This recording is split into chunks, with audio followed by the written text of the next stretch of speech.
आशा थी कि इस समाधान का इस मसले का समाधान निकल चुका होगा, पर दुख की बात यह है कि अभी भी स्थिति वहीं पर है जहां पर 3 महीने पहले थी। हाँ, जो सरकार है, जो मोदी सरकार है, वो किसानों को कभी खालिस्तानी बोल देती है, कभी पाकिस्तानी बोलती है, माओवादी बोलती है, नक्सली बोलती है, परजीवी बोल दिया है। कैसे देखते हैं किसानों की स्थिति यहाँ पे आप? पर अभी ये तो फिर ये सवाल तो उन्हें पूछना चाहिए ना। हम तो बस मतलब हम तो किसानों के समर्थन में यहाँ खड़े हैं। अभी अलग अलग प्रकार के आरोप लगाए जाते हैं, जैसा कि आपने कहा, कभी कुछ कभी कुछ कभी कुछ। एक तरफ पे कहा जाता है कि बातचीत जारी है, दूसरी तरफ उन्हीं लोगों पर जिनके साथ बातचीत करना चाहते हैं उन पर आरोप लगाए जा रहे हैं। तो क्या शक नहीं होगा फिर सरकार की नीयत पर किसानों को? मैम 90 दिन हो चुके हैं आंदोलन को और सरकार की तरफ से 11 दौर की वार्ता हुई जो बेनतीजा रही। फिलहाल कोई बातचीत नहीं हुई, तो कैसे मसले का हल निकलेगा? तो सरकार के ऊपर है, सरकार का काम है ये।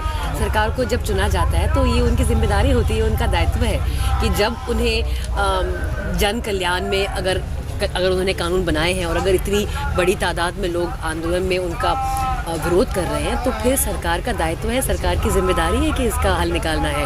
ना तो ये जिम्मेदारी आपकी है, ना तो ये जिम्मेदारी मेरी है। ये काम भी सरकार का है और जिम्मेदारी भी सरकार की है। देखिए, ऐसा है कि लोग मुझसे अक्सर पूछते हैं कि मैं आंदोलन में आके क्यों जुड़ी। इसका एक बहुत सिंपल सवाल है। मैं एक किसानी परिवार से हूँ, मैं एक फ़ौजी परिवार से, और अधिकतर लोग जो यहाँ पर हैं, जो किसानी परिवारों से, वो ही अपने बच्चों को भेजते हैं वर्दी पहनने के लिए, और फिर वर्दी पहनने के बाद जब वापस आते तो किसानी करते हैं। अब आप उन्हीं लोगों पर अलग अलग तरीके के इल्ज़ाम लगा रहे हैं, उनको बेइज्जत कर रहे हैं। जहाँ तक कि डर की बात है, मुझे भारत के संविधान में पूरा विश्वास है, और एक बुनियादी तौर पर मुझे भारत सरकार पे विश्वास है कि वो अपनी एजेंसीज़ का नाजायज़ उपयोग नहीं करेगी। जो लोग जायज़ तरीके से पीसफुली अपने हकों के लिए खड़े हैं, अपने अधिकारों के लिए खड़े हैं, उन पर क्यों नाजायज़ कार्रवाई की जाएगी? और मैं ये आज इस चर्चा के माध्यम से कहना चाहती हूँ कि जिन्होंने कानून तोड़े हैं और उन कानूनों के तोड़ने के सबूत के अनुसार अगर न्यायालय उन्हें गिल्टी फाइंड करते हैं तो उन्हें सज़ा देनी चाहिए। पर जो लोग शांतिपूर्वक 2.5 लाख लोग आज दिल्ली की सरहद पे खड़े हैं, टिकरी, सिंगू, गाजीपुर, शाहजहांपुर, क्या उनमें से हर व्यक्ति पर आप आरोप लगाएंगे? अब सरकार ने शुरू से कोशिश की है कि एक हाथ पर वो बातचीत कर रहे हैं कि भाई चर्चा जारी है, संवाद जारी है, और दूसरी तरफ अलग अलग तरीकों से आंदोलन को तोड़ने की कोशिश की जा रही है। उस पर इल्ज़ाम लगाए जा रहे हैं, उस पर नए नए शब्दों का आविष्कार कर शब्दकोश में उनको जोड़ा जा रहा है, मतलब नए नए शब्द। तो फिर मतलब कहने को बाकी रह क्या गया है? मेरे लिए तो उनके लिए, मतलब जो लोग सरकार में हैं और सत्ता में हैं, उनके लिए एक शब्द है, वो है चुनाव जीवी। वो सिर्फ चुनाव के लिए ही जीते हैं, मतलब कैंपेन। कभी कभी लगता है कि सरकार चलाने से ज़्यादा चुनाव जीतना और चुनाव लड़ना उनके लिए ज़्यादा मायने रखता है, ऐसा कभी कभी लगता है। इग्नोर करना चाहिए था सरकार को। इतनी बड़ी सरकार, दुनिया का सबसे बड़ा लोकतंत्र, एक फॉरेन पॉप स्टार के ट्वीट को लेकर मतलब उत्तेजित हो रहा है। अगर मैं सरकार के साथ होती, मैं इग्नोर कर देती कम्प्लीटली। पर आप तो उसको और हाईलाइट कर रहे हैं, क्योंकि अपनी तरफ से आप आग्रह कर रहे हैं बड़े बड़े नामी हस्तियों को कि आप भी ट्वीट कीजिए उनके खिलाफ। ये तो एक चीज़ है, अगर इसको इग्नोर कर दिया होता अपने आप अपनी बात मच जाती। दिशा रवि जेल में है, बाकी नवदीप कौर जेल में है, आपको डर नहीं लगता? पर मैं मानती हूँ कि सरकार नाजायज़ फ़ायदा नहीं उठाएगी अपनी एजेंसीज का। और अगर तो हो रहा है तो देखिए, नवदीप कौर की जो तीसरे केस पर जो बेल उन्हें अभी तक नहीं मिली है, प्रोसीजरल मैटर्स पर, टेक्निकल मैटर्स पर उनकी बेल ब्लॉक की जा रही है। ये सुप्रीम कोर्ट ने भी अपहोल्ड किया है कि bail is the norm and jail is the exception.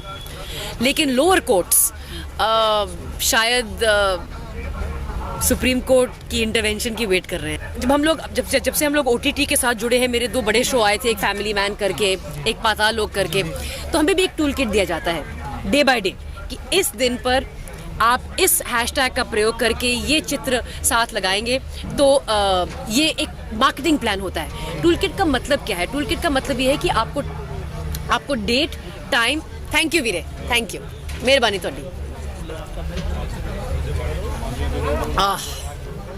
बहुत बढ़िया चाय जी, बहुत। तो टूल किट का मतलब ये है कि एक तरीके से निर्देश दिया जा रहा है आपको कि इस हैशटैग का प्रयोग कर कितनी चुस्ती आ गई है चाय के बाद। किसान आंदोलन के समर्थन में कोई बाहर से, विदेश से, हालांकि मुझे लगता है ज़रूरत नहीं है, हमारा लोकतंत्र बहुत स्ट्रांग है, हमारी बुनियाद बहुत कायम है, हमें ज़रूरत नहीं है कि कोई बाहर से हमारे मुद्दों के पे बात करे और उन पे हम उनकी वजह से चर्चा हो। यहाँ पे चर्चा ऑलरेडी हो रही है, पर ऐसा हुआ है कि सरकार ने जिस तरीके से रिएक्ट किया है कि मतलब सांप आ गया है, और फिर बहुत सारे क्या होते हैं वो, उनको बुला लिया है एक सांप को पकड़ने को, और सांप तो चला भी गया, मतलब सांप ने पिश करके निकल गया एक तरफ से, और ये सपेरे घूम रहे हैं। मैडम मोदी जी भी तो जाते हैं विदेश में, हाउडी मोदी कर देते हैं, वो ट्रम्प साहब आ जाते हैं, विदेशी ताकतें यहाँ पर। देखिए, आप गोदी मीडिया नहीं है, तभी तो आप ये सवाल कर रहे हैं। आप देखिए, मैं बहुत भावुक हो रही हूँ आपके सवालों को देखकर, क्योंकि ये सवाल तो मेन स्ट्रीम मीडिया को पूछना चाहिए, पर नहीं पूछ रहे हैं वो। और आपको मैं बता दूं, मैडम जो किसान चैनल के एम्बेसडर रहे अमिताभ बच्चन जी, उन्होंने एक ट्वीट नहीं किया किसानों के लिए, क्या वो भी डर गए क्या? उनको लगता है कि उनको इफेक्ट नहीं करता है, हालांकि उन्होंने, आपको याद होगा 2012 या 13 में महंगाई के ऊपर काफी कुछ लिखा था, पेट्रोल के ऊपर काफी कुछ लिखा था, लेकिन अब सबने लिखा था, लेकिन अब शायद उनको लगता है या तो भयभीत हो चुके हैं, या फिर उनको लगता है कि उनका मसला नहीं है। मैं इंडस्ट्री की स्पोक्स पर्सन तो नहीं हूँ, इंडस्ट्री की स्पोक्स पर्सन नहीं हूँ, तो मैं बाकी लोग क्या कर रहे हैं क्या नहीं कर रहे हैं उसका शायद मैं सही जवाब नहीं दे सकती। ये सवाल आपको पूछना चाहिए ना, मतलब मोदी जी से। मैं मोदी जी नहीं हूँ। कैसा लगता है अगर सरकार बुला लेती है तो उसमें कोई दिक्कत नहीं है, अगर कुछ लोग करते पर हैं यही तो हुआ ना, अपना जहाँ पे उनका उल्लू सीधा होता है तो वो एक एजेंडा ड्राइव करते हैं, और अब टूल किट के जरिए और या जो चंद लोगों ने लाल किले पर जो हरकत की थी उसकी वजह से एक मुद्दा मिल गया है कि किसान आंदोलन को हम बदनाम करें और किसान आंदोलन को जलील करें और उसके जरिए लोगों को गुमराह करें। ये जो दो मुद्दे मिल गए हैं। कोई फिल्म बनाएंगे क्या आप भी किसानों पर?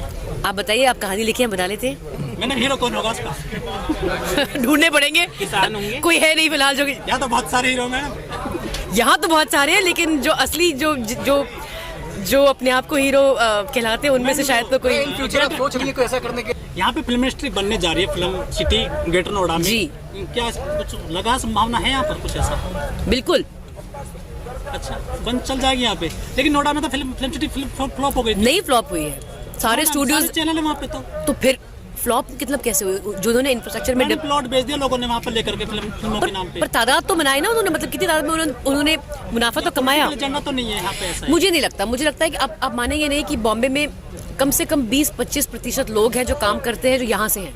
मैडम कुछ नेता ऐसे हैं, कह रहे हैं कि यूपी में ये कल्चर नहीं है फिल्मों का, मुंबई में ठीक रहेगा ये। क्योंकि बॉम्बे ने आगे बढ़कर अपॉर्चुनिटी दी, इसीलिए वहाँ पे सेटअप हुआ ना। अब यहाँ पे अगर यूपी सरकार करेगी तो यहाँ पे होगा, जरूर होगा।